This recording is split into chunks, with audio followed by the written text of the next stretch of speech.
Friends, in this video we will discuss the anomalous behavior of nitrogen that is due to small size, high electronegativity, high ionization enthalpy and non-availability of d orbitals। देखिए nitrogen अपने group में first element है और first element हो जाने की वजह से इसका साइज़ क्या है, स्मॉल, क्योंकि ग्रुप के अंदर जो एटॉमिक रेडियाई है वो लगातार इंक्रीज होती है और नाइट्रोजन फर्स्ट एलिमेंट हो जाने से इसका साइज़ कैसा होगा, स्मॉल। नेक्स्ट इसकी हाई इलेक्ट्रोनेगेटिविटी है, हाई आयनाइजेशन एंथैल्पी है और फोर्थ वन है non availability of d orbitals. इसके पास डी ऑर्बिटल्स नहीं होते, केवल एस और पी ऑर्बिटल्स होते हैं वैलेंस सेल में। नाइट्रोजन अपने ग्रुप में केवल अकेला ही गैस है और बाकी क्या है, solid. Rest of the elements चाहे वो फॉस्फोरस, आर्सेनिक, एंटीमनी या बिस्मथ सब सॉलिड हैं और नाइट्रोजन क्या है, गैस। ठीक है, आगे देखते हैं। नाइट्रोजन एक डाईएटॉमिक गैस है और ये जो नाइट्रोजन बनता है वो एन ट्रिपल बॉन्ड एन से बनता है, एन ट्रिपल बॉन्ड एन, क्योंकि नाइट्रोजन कहने का मतलब हम कह सकते हैं कि ये पी पाई मल्टीपल बॉन्ड्स रखता है। अब पी पाई मल्टीपल बॉन्ड्स क्या होते हैं? मल्टीपल का मतलब एक से ज़्यादा बॉन्ड। पी पाई इसने पी ऑर्बिटल को यूज़ करके ये बॉन्ड बनाए, क्योंकि पी के अंदर कितने इलेक्ट्रॉन हो सकते हैं? पी के अंदर 3 ऑर्बिटल्स होते हैं जिनमें 6 इलेक्ट्रॉन हो सकते हैं। और नाइट्रोजन के ऑलरेडी अगर आप नाइट्रोजन का इलेक्ट्रॉनिक कॉन्फ़िगरेशन देखें ऑर्बिटल डायग्राम वाला, तो आप ऑब्जर्व करेंगे जो नाइट्रोजन का आउटर मोस्ट सेल है 2s और 2p, इसमें 2 इलेक्ट्रॉन 1 1 1। तो ऐसे दो नाइट्रोजन आपस में बॉन्डिंग करते हैं और इसको कंप्लीट बना देते हैं। हाफ फील्ड ऑर्बिटल्स ही ओवरलैपिंग में पार्टिसिपेट करते हैं। Half field orbitals always participate in overlapping. You have studied this in 11th class. तो केवल हाफ फील्ड ऑर्बिटल्स ही पार्टिसिपेट करते हैं। तो दो नाइट्रोजन मिलके इस ऑर्बिटल को क्या कर सकते हैं, कंप्लीट कर सकते हैं। इस तरीके से इसको बना सकते हैं। ठीक है, तो दो नाइट्रोजन ही मिलकर बना सकते हैं। ये चीज़ें आपने 11th में पढ़ चुके हैं, तो यहाँ पे कोई बताने वाली बात नहीं है कि n और n के बीच में मल्टीपल पी पाई बॉन्ड्स होते हैं, क्योंकि p ऑर्बिटल्स का यूज़ करके ये बॉन्ड्स बनाए जाते हैं। अदर एलिमेंट्स पी पाई डी पाई बॉन्डिंग भी कर सकते हैं। पी पाई डी पाई यानी p ऑर्बिटल्स का भी यूज़ और d ऑर्बिटल्स का भी यूज़, लेकिन नाइट्रोजन पी पाई डी पाई नहीं कर सकता, because it doesn't contain d orbitals. इसके पास d ऑर्बिटल्स नहीं होते, तो ये पी पाई डी पाई कभी नहीं कर सकता है। क्लियर? नेक्स्ट हम नाइट्रोजन की और भी प्रॉपर्टीज डिस्कस करते हैं।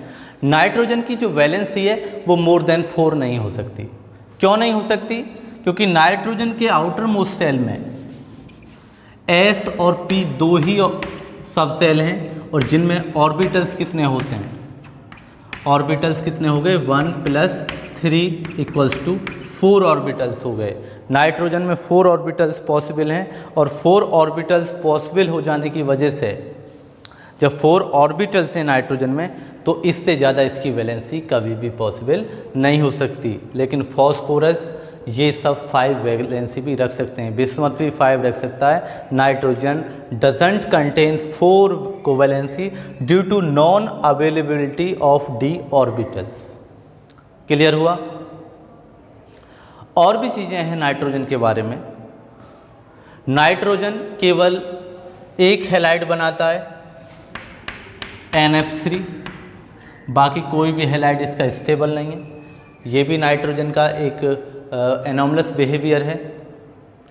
ठीक है, तो ये चीज़ें आप याद रखिएगा। स्मॉल साइज होता है, हाई इलेक्ट्रोनेगेटिविटी होती है, हाई आयनाइजेशन एंथैल्पी होती है और non availability of d orbitals पाई जाती है। एक प्रॉपर्टी होती है catenation. Do you know what is called catenation? देखिए कैटिनेशन आप पढ़ चुके थे, 10th में भी एक कैटिनेशन आपने शॉर्ट पढ़ा था कैटिनेशन के बारे में। वो कैटिनेशन होता है self linking of electron. Self linking of electron is known as catenation. Sorry, electron नहीं, एलिमेंट्स।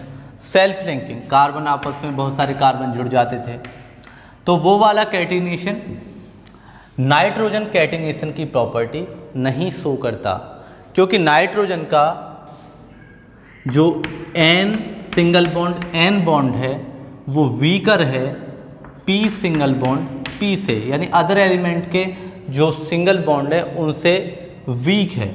और उसका रीज़न क्या है? क्योंकि इसके बहुत सारे ऑर्बिटल्स खाली रह जाते हैं। जब ये केवल एक ही बॉन्ड बनाएगा तो इसके p ऑर्बिटल में कितने इलेक्ट्रॉन्स हैं? 1 2 3 तो ऑलरेडी हैं p ऑर्बिटल में। एक बॉन्ड बनाएगा तो एक और आ जाएगा, तो ये 2 ऑर्बिटल खाली रह गए। या फिर हम कह सकते हैं जब 2 खाली रह गए तो कुछ इलेक्ट्रॉन्स इसके ऊपर लॉन पेयर रह गए, ये भी बोल सकते हैं। वो lone pair inter electronic repulsion दिखाते हैं। इंटर इलेक्ट्रॉनिक रिपल्सन यानी दूसरे इलेक्ट्रॉनों को रिपेल करते हैं, जो नए आने वाले इलेक्ट्रॉन्स हैं। तो जब उसको कुछ काम नहीं रहेगा, 2 इलेक्ट्रॉन लॉन पेयर के रूप में बच जाएंगे, तो वो क्या दिखाएंगे? Inter electronic repulsion. That's why it doesn't have catenation property. या फिर कह सकते हैं nitrogen in the form of N single bond N, nitrogen has lone pairs which show interelectronic repulsion. That's why the catenation property is not present in nitrogen. तो clear हुआ। और इसका ये भी रीजन है कि N single bond N P single bond P से weaker होता है। क्लियर।